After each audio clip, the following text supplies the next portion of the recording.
Evening, everyone. Thank you so much for coming out to join us tonight. My name is Zachary Gradishar, and I am a junior here at American University, majoring in public relations and strategic communications, and minoring in marketing. I was born in Addis Ababa, Ethiopia, but grew up in Chicago. Race and representation has always been an important issue in my life. And now more than ever, it has been a pressing issue facing our society. I'm so excited to get into our discussion tonight, and I'm honored to be moderating tonight's event. Tonight's event is the third part in American University's School of Communication three-part series on the importance of racial representation in the media. Before I introduce our wonderful guest speakers, I just wanted to take a moment and discuss how tonight's event will happen. So we will spend the first 45 minutes or so hearing from tonight's panelists in an enriching discussion, and there will be a Q&A afterwards. The remaining 45 minutes or so of the event will be dedicated to a discussion with just the students, which will be facilitated by Whitney Maddox. So if I could ask the students to remain on the Zoom after the panel discussion concludes, that would be great. With that, let's get into tonight's guest introductions. Like I mentioned earlier, the second portion of tonight's event will be facilitated by Whitney Maddox. Whitney Maddox is NPR's new diversity, equity, and inclusion manager and has more than a decade of experience working with students, faculty, and staff at Georgetown University on matters of race, racism, and privilege. Whitney, would you like to take a moment to talk about and plug the second half of the event? Yeah, absolutely. You already did a great job, Zach. Thank you. Hello, everybody. Whitney Maddox again. I am working at NPR currently as of February of this year. Lots of things happening this week and last week have been hard week. So I'm excited to hear what our panelists have to say about this moment in time and would love students to stay for the second half to kind of talk about things that you're feeling and why you think representation in the media is important. I think the last 2 weeks have shown that it truly is. So looking forward to that discussion. So please stay so we can have that dialogue. Thank you. Thank you. So tonight we also have Debbie Chong joining us. Debbie is a print and audio journalist covering education for WAMU 88.5, DC's NPR station. Before that, she covered Virginia schools for the Washington Post, where her reporting covered seclusion and restraint in public schools, persistent racial disparities in high-performing school districts, and the fight for more protections for transgender students. Her work has appeared on Morning Edition, All Things Considered, as well as in the pages of the Los Angeles Times, the Buffalo News, New York Daily News, USA Today, and Penn Live Patriot News. She has been a guest on NPR's 1A, Fox Today, Explained, W. Bur's Here and Now, and HLN, among others. We are also joined tonight by Cece Pascal. Cece is an award-winning audio journalist creating podcasts about art, culture, and politics. Cece is currently developing a new season of her own show, Spark, a podcast about the paradoxes of creativity, and working on her forthcoming book, Audiocraft, The Art and Business of Making Podcasts That Mean Something, out later this year. Previously, Cece was an editor on NPR's critically acclaimed narrative series, Louder Than a Riot, about the interconnected rise of mass incarceration in hip hop culture, as well as the award-winning independent show about intimacy and power, The Heart, and Malcolm Gladwell's Broken Record. In 2017, she was a lead producer on Gimlet's Media Peabody Award-winning production, Uncivil. Cece's leadership development includes her role as the founding program manager of PRX's podcast, Garage, where she created the inaugural curriculum, as well as her time as an executive fellow at the Corporation of Public Broadcasting in 2013, where she researched, analyzed, and developed business and media strategies for young, diverse audiences, including podcasting. Academically, Cece studied aesthetics, earning a BA in art and philosophy from Hamilton College in Clinton, New York in 2010. Thank you to you both for taking the time to come out tonight to speak with us. Without further ado, let's get into tonight's discussion. So my first question, I guess I will throw that to you, Debbie, which is, what does diversity, equity, and inclusion mean to you, and what changes are you hoping to see in the workplace and in the media?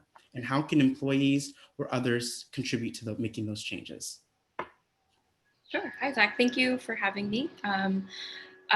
Yeah, I think it's a big question. I think, diversity, equity, and inclusion goes beyond, just hiring people of color and people from marginalized and underrepresented groups. I think having worked in, several different newsrooms and in 2 different formats, I think one of the recurring themes or recurring patterns that I keep seeing is that oftentimes places will hire people of color and not listen to them when it counts, and that can often drive a lot of people of color in particular out of this industry. WAMU has had some pretty high profile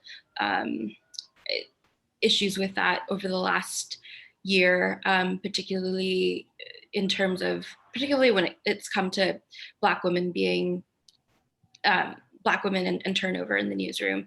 And I know right now we're really sort of examining that as an institution, and people are taking time to really think about how to really incorporate people of color in the management structures, but at the same time, like, in order for this conversation to be happening right now, we had to see so many talented women of color leave the newsroom, and it shouldn't come at that expense. No, yes, for sure. Thank you so much for saying that. Our next question, I guess we'll throw it to you, Cece.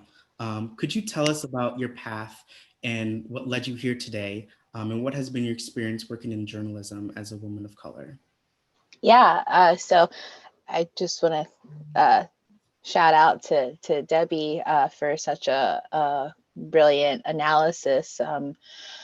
Even though that was at like your particular experiences in those places, the issue is definitely widespread and systemic. And I've definitely have been part of that great migration. Before coming and working in podcasting, I was a news producer first in local public media. I started at KUNM. Actually, let me back up. First, I moved to the desert after college because when I graduated, it was the recession had like bottomed out the economy. So there were no jobs in 2010. And so a lot of people my age, like we worked in the service industry. We were the most highly educated wait staff, for a long time. So I'd been a barista in college at my like local hip cafe, and that was actually that was a real saving grace for me. My first year out of school, I really wanted to develop a portfolio of writing first because I was coming at this as journalism from a print background. I worked in journalism and did internships and things when I was in college. In upstate New York, and I served as an editor for a regional monthly news magazine when I was in college, and I would spend my summers doing that. And it served the Mohawk Valley, and we had a pretty broad distribution of about 10,000 papers a month. And so, as a college student, that's like kind of a lot of responsibility. Like I had like the keys to the castle, and I learned a lot about, even though it was on a more localized scale, I in an operation like that, you have to learn how to do everything. So I was like making ad sale calls, and I learned InDesign and did the print layout and did the reporting, and I literally did everything. Like I delivered the paper, so but it was a really great place to just start, and I'm really glad that I did it. And I chose to do it that way as well because I didn't want to compromise on using my time in college to study, really kind of develop some expertise in something that I was really passionate about, which for me was art and aesthetics. So I kind of took this two-pronged approach of using my academic time to study this because I was like, especially as a Black student from a lower class background with not a lot of financial access, I just really recognized what an important opportunity I had as a scholarship student to be able to take that time. So that's why I kind of, like I said, really went all in on the liberal arts end of it. But in order to balance that out, I started developing my work experience when I was a sophomore in college. So by the time I got by the time I graduated, I had clips, I had things, but I really, it was that time after college where I was like, all right, let me really develop this. So I freelanced as an arts reporter for an alt weekly paper down in Albuquerque, New Mexico. And that led me to getting a job at the radio station at KUNM. working with a youth media organization and editing their radio show. And so from there, I got an internship at NPR, working the 2012 presidential election for Morning Edition at the, mothership. And it was really, really exciting for me. It was kind of always a dream, gig to be able to do that. But I also, again, did not have the financial resources. I barely had the financial resources to even move to DC to take the internship. And this is 2012. Internships, not all of them are even paid, but this one luckily was. But a considerable amount less than where we kind of average out now for recent grads. But I also say that because I did that internship when I was 24.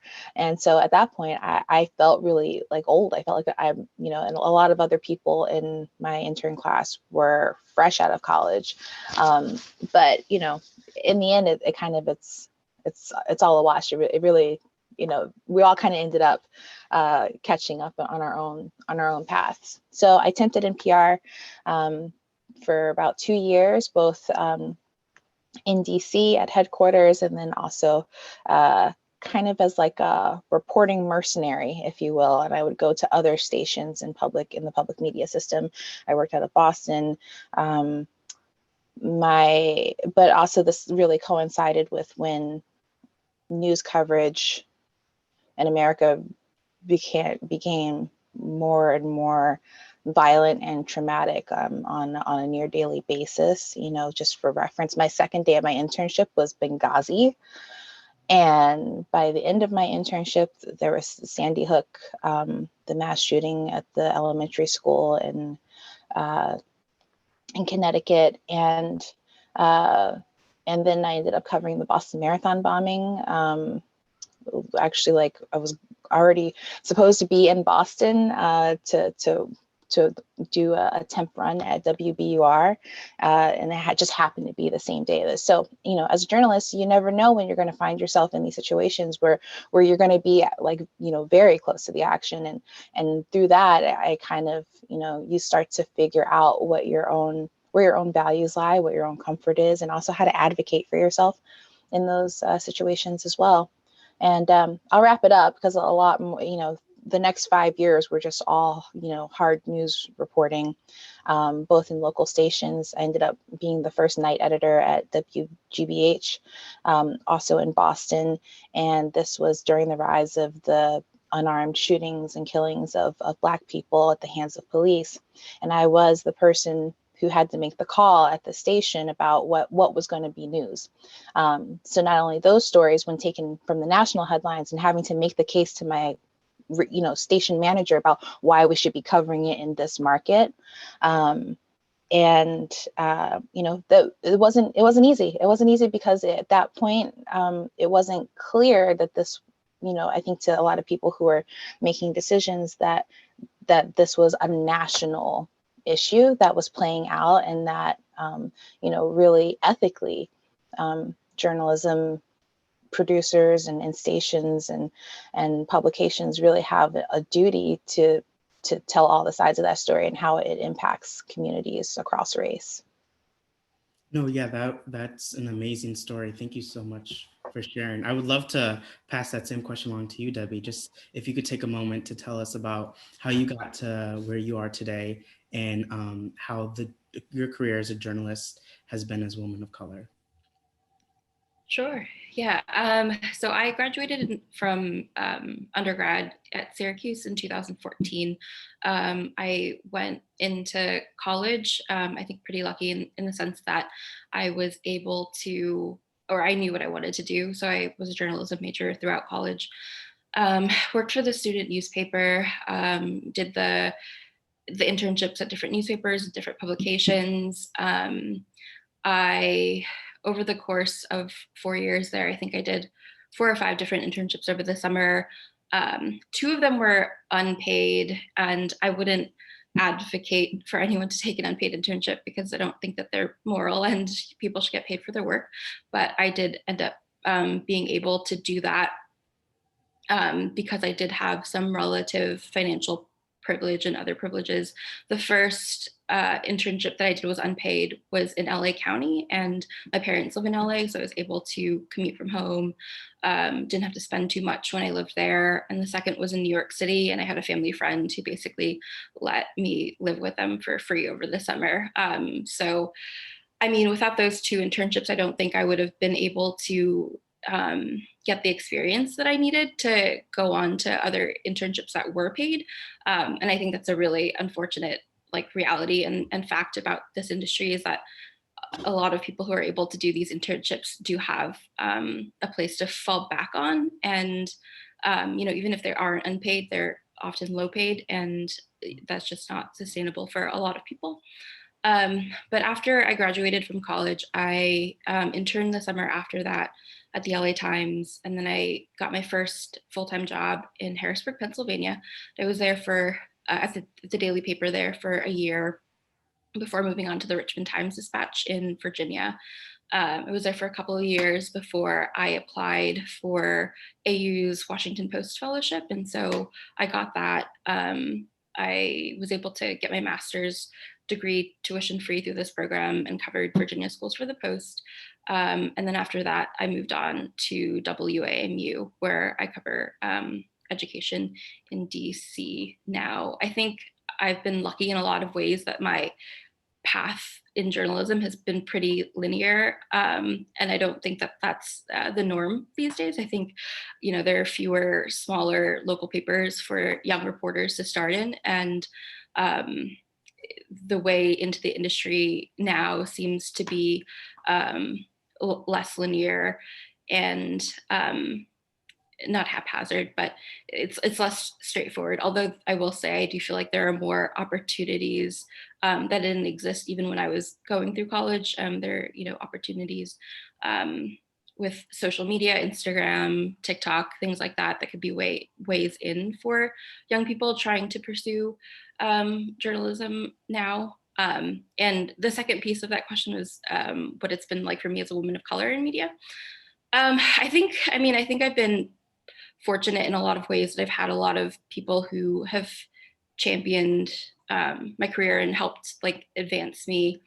But there are definitely instances in any of the newsrooms that I've been in where you find yourself in the position of having to explain why something is newsworthy or why you should be, I remember a very distinct argument that I got in with an editor in Richmond. I think this was right around the time of the Muslim ban, and I wanted to cover that because Richmond is a pretty diverse place, and I had to make the case for covering that over a planning commission meeting, and it was the most ridiculous argument at the time, it felt like, because it was so obvious to me why we should be covering one thing over the other. But you sort of find yourself in those situations, and yeah, that can be very emotionally taxing.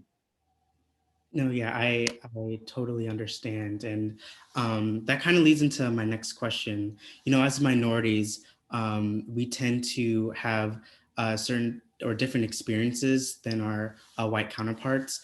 And, my mom has always told me that, Zach, you have to work twice as hard because you live in a society and within a system that is not necessarily built for people like you. And I would love, if you guys are comfortable with, I can throw this to you, CC, if you could think of a time where you've experienced an obstacle or a challenge, given that as a woman of color and a minority, and how you overcame that. Wow, so many to choose from.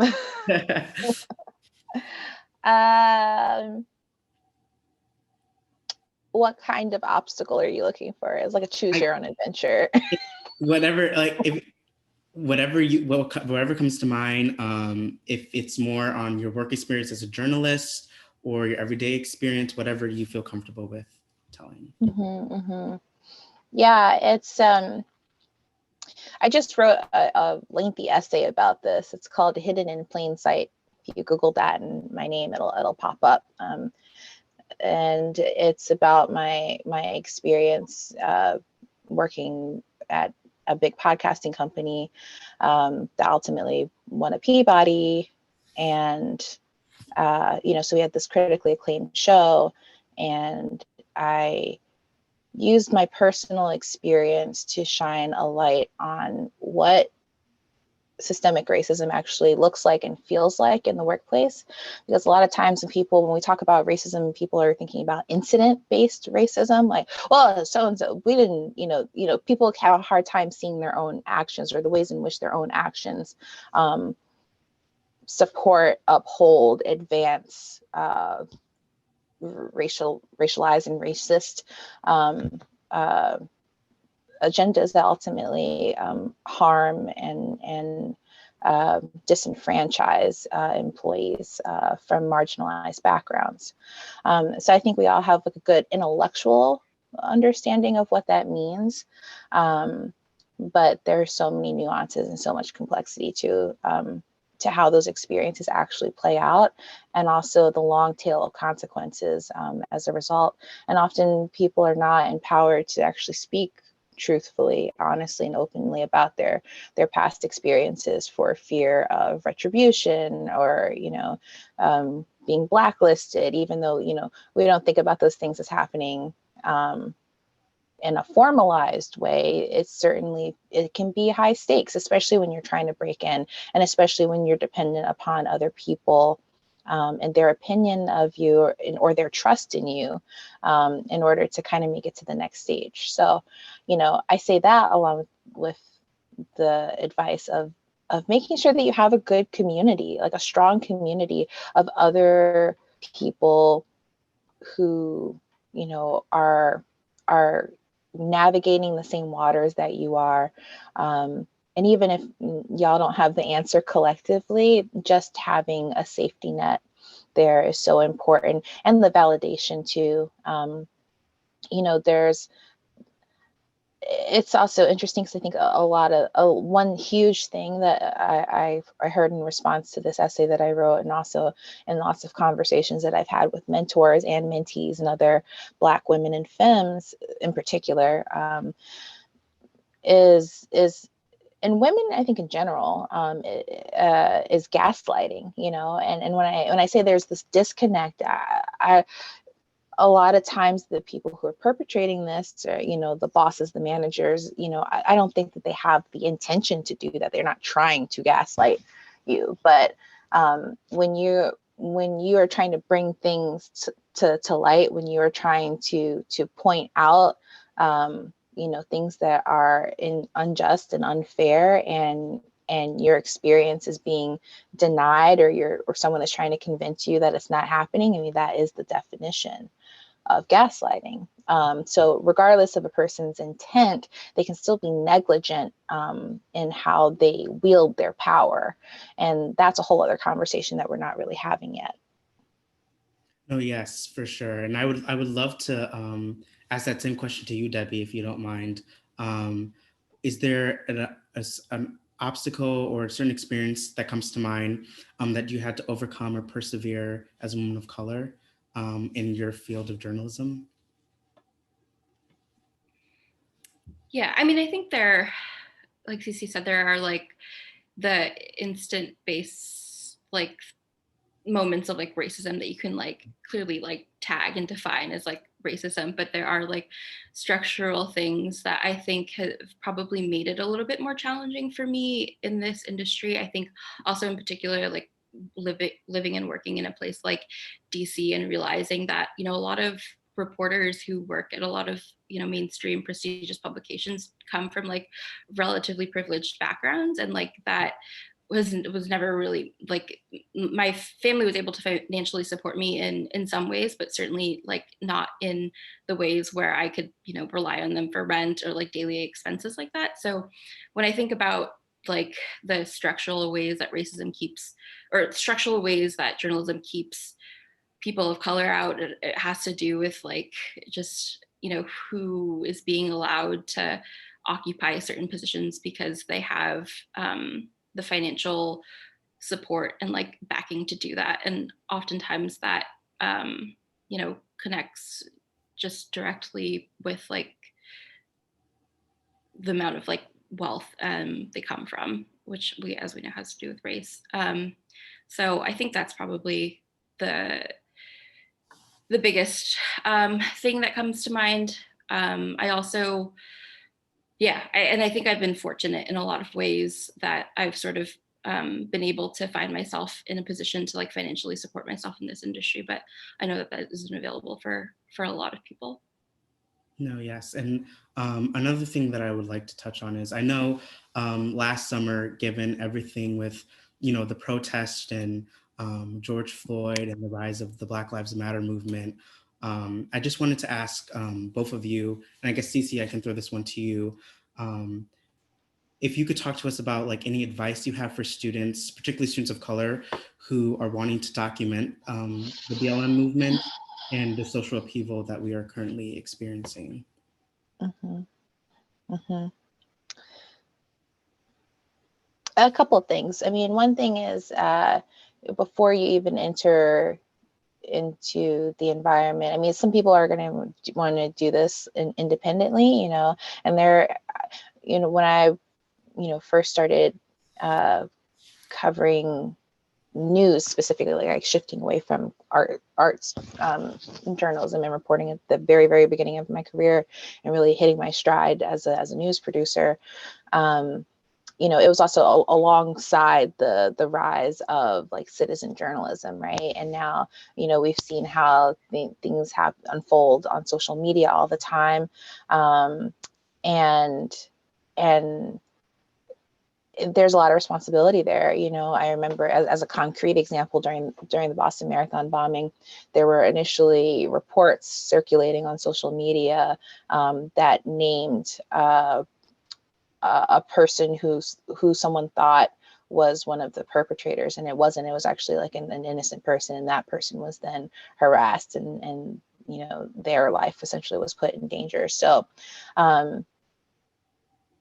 there's a lot of responsibility that comes in, and just thinking about, where in kind of the supply chain of news information are you most resourced and best suited, and where can you kind of like put me in, coach?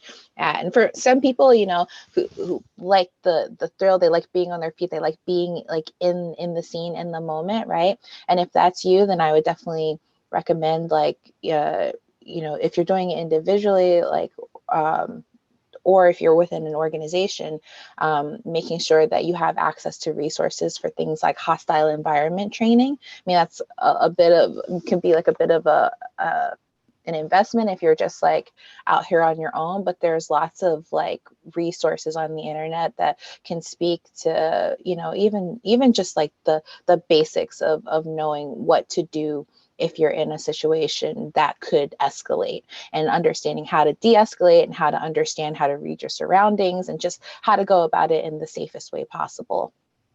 So I would say safety is always a top like priority first and foremost.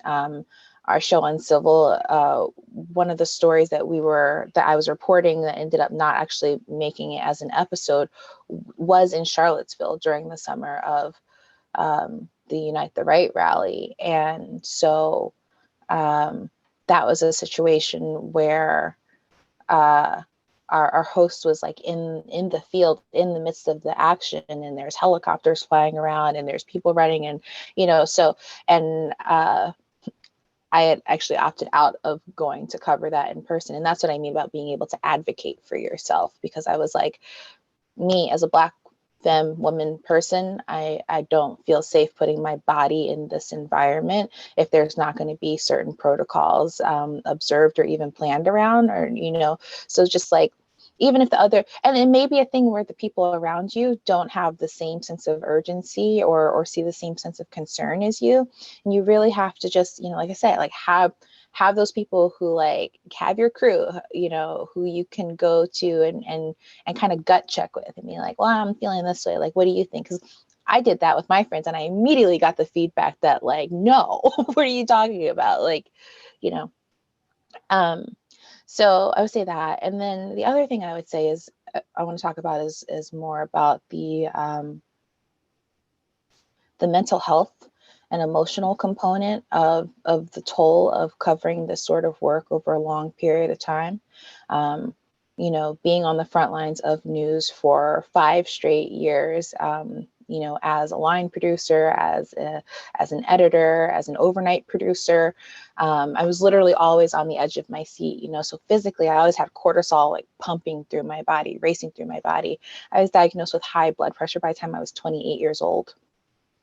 And those things were directly related to the job that I was doing. Constantly being on deadline is another thing to consider. Those things in and of themselves are not bad, but you have to bring balance to it, and you have to take care of yourself. Your body is not expendable. And it can really feel like when you're in the midst of all of the flurry and you know, the deadlines are there and every, you know, and there's a culture of, well, everyone's kind of destroying their body, but like, well, it's your body at the end of the day. So like, make sure that you're getting enough sleep, you're drinking enough water, you're getting nutrition, you're checking in with a therapist, which I would highly recommend. You know, I ultimately was diagnosed with complex post-traumatic stress disorder, CPTSD.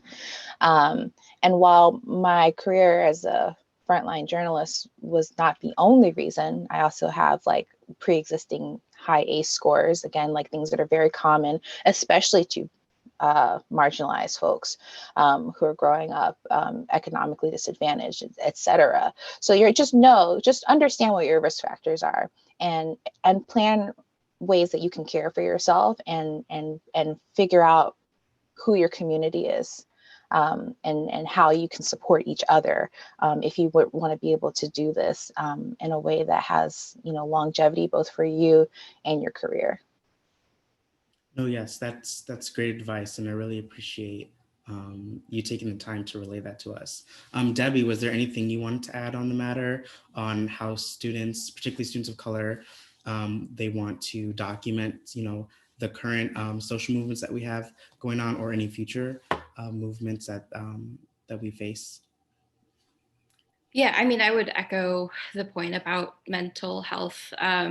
So, I mean, over the last year, like I helped the station cover Black Lives Matter protests. After the 2020 election, I covered the 2 pro-Trump protests that happened toward the end of last year. And then I came in and covered the evening of the insurrection, and then inauguration. And then most recently, there were some local protests or demonstrations and vigils after the shooting in Atlanta. And so, I mean, that's a lot of things of trauma to be exposed to in the span of less than a year. And I think particularly like when you're starting out and you're a young reporter, you're like very eager and you want to be out there and you want to prove yourself and make a good impression. And I mean, I think it's good to have that attitude, but it should never come at the expense of your mental wellness. I just, you know, do periodic check-ins with yourself, really take time to process like what you're seeing and reporting on. And yeah, find your community of other, you know, reporters of color who understand that covering these things carry a even more added burden because of who you are. And I guess from a more practical standpoint, I think I read a lot of practical in the sense of like reporting. I read a lot of coverage that is, you know, the TikTok of like what happens at the protests, like people marched and then at night there was some violence. I think a lot of times these types of stories just lack, you know, context from like people who are there. Like I really take the time to talk to people at protests about what brought them out and why they're there. A good time to do that is actually like in the daytime when things are a little bit slower. Just talk to as many people as you can. My colleague Jenny Gathright, who has been covering protests a lot too over the last year, also suggested following like community organizations that provide jail support and, you know, going to these jail support events to introduce yourself to community activists and things like that, to really get to know them and what they're trying to do when the situation is less fast moving. So you aren't sort of just, parachuting in when something big or chaotic happens. Yeah, and I just wanted to take a moment to say to both of you for thank you for touching on the mental health aspect of this, because I know for me personally, last summer, as a person of color, it was a lot, and I know that with the pandemic, everyone was all over social media, and I think that that was a time where I really realized the importance of taking care of myself and not being consumed by what was going on around me, and the constant unfortunate events that were occurring. So thank you both for touching on that. I really appreciate that. I also wanted to take a moment to say that anyone in the audience, if they have any questions, feel free to drop it in the chat, because later there'll be a Q&A session. So my next question for you, CC, would be that what should institutions like AU School of Communication be doing to train its journalists and content creators?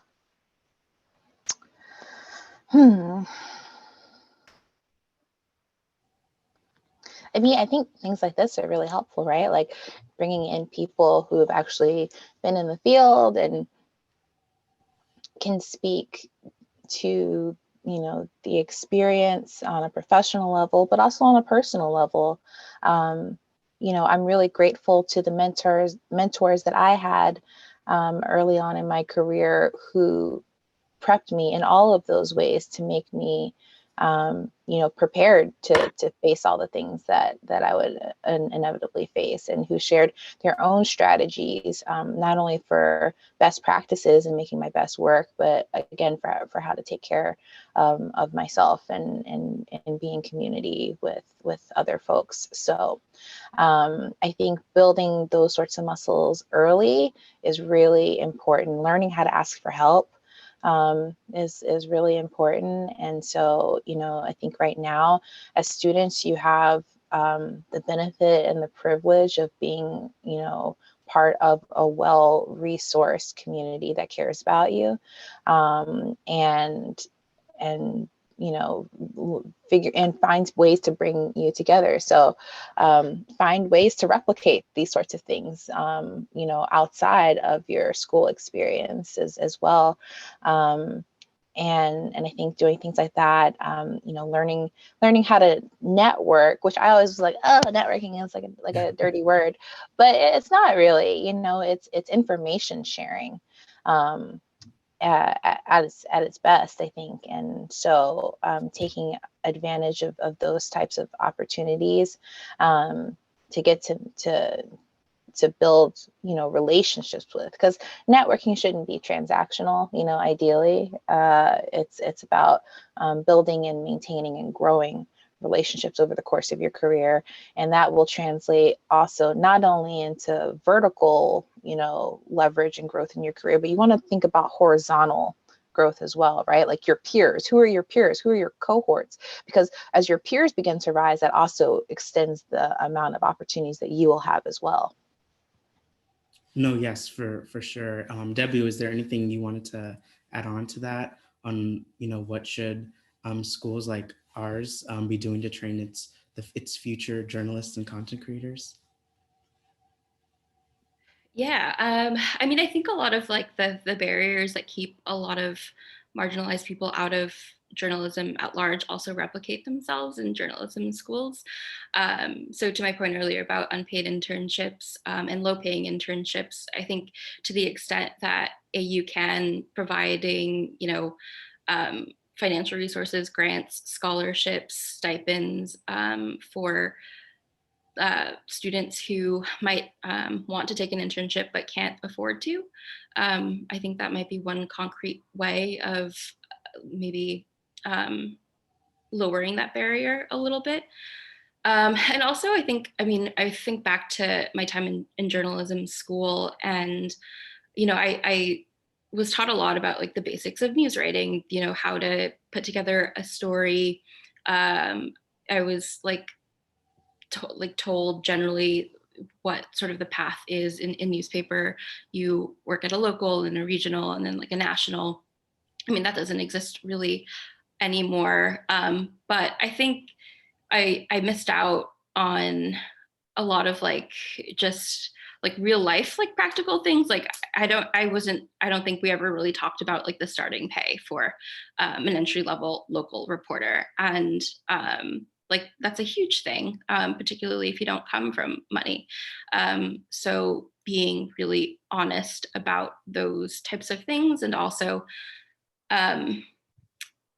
just being as transparent as possible when it comes to just how challenging this industry can be in a lot of ways. I have one more concrete thing to add, which would be, something that we're starting to see now in newsrooms as a result of the reckoning that's been happening over the past year is more training, specifically around unconscious bias. I think that's something that the earlier the better, and if that's something that the AU, is doing or can do to, really roll that into the overall curriculum, because a lot of tension happens when people don't know how to talk about race. Yeah. And that's not just for the people of color, right? White people also need to understand how to listen and talk about race. And then collectively together, we need to learn how to be able to have these conversations in mixed company, because it's only when we can have that dialogue and, in a way that is safe, where people are not feeling defensive and, and can actually be heard, that you can get real healing and real progress. No, yes, 100%. And I think I can't agree with you more, Cece, on that. And I, as a person of color, I've been in instances where I found myself in having those crucial conversations with my peers. And I think that's the best way to start in, having the systematic changes, by having those crucial conversations. And that leads me to my last question. I was just looking at the chat, and I don't think there are any questions from the audience. So, and I do want to be mindful of time, but the last question I wanted to leave you both with was, why should we care about diversity, equity, and inclusion issues? And this is more on the broader level, because I know, especially with the events that occurred this past year in summer, I think it's become more at the forefront, DEI. And again, to your point, Cece, I totally agree that this is not only an issue that should be talked amongst other students of color, but also students that, aren't POCs. So I would love to, for you both to talk on that, if you don't mind, and also why it's important for students that aren't of color to be aware of such issues. And I guess I can throw this to you, Debbie, to start off. Yeah, I think I've been starting to think of it in terms of, right, our core job as journalists is to tell the truth as accurately or as close to the truth as possible. And you can't have that if you aren't talking to a diversity of different people from different backgrounds who have different points of view. And yeah, I mean, I don't see how you can have an accurate reflection of what's going on in the community and in the world if you don't, talk to people from a broad spectrum of backgrounds and have them in your newsroom. Yeah, and that really is sort of just fundamental for me. Yeah, I don't know if I have anything beyond that to say. No, yeah, Cece, is there anything you would like to add on to that? Yeah, that was a great answer, Debbie. Thanks for really took the pressure off that one for me. I have a more cynical response, which is money. There is a market incentive to equity and diversity and inclusion. Like let's just say like you're not sold on just do it and be a good person, you know, and like make the world a better place. Like if for some reason like that's not really like motivating you, the bottom line should, because you know since 2020 was the year that America became majority minority, and that trend is only going to continue. So if we're not creating content that is truly diverse and authentic in its diversity and representation, and equity and inclusion, then we're doing a huge disservice to a whole market, and many sub-markets of people who, you know, want and deserve, you know, valuable news information. So it's just really with staying in step with the times, and knowing who your audience actually is and who your audience could be if you actually cared to speak to them. No, yes, 100%. And I think you both touch on really great points there. And I think just to end it with that, like, as you know, as a student of color, I think it's really important that we all collectively come to an understanding of the importance of DEI, because I feel like you mentioned, Cece, it's not going anywhere. This trend is an upward trend, especially as we continue through our society. Our society is evolving, and we should evolve with it. So that concludes our panel discussion portion of the event. Thank you both to you, Cece and Debbie, for coming out tonight. I really appreciate getting the chance to speak with you both and hear all the advice and tips you were able to offer us students. At this moment, I would like to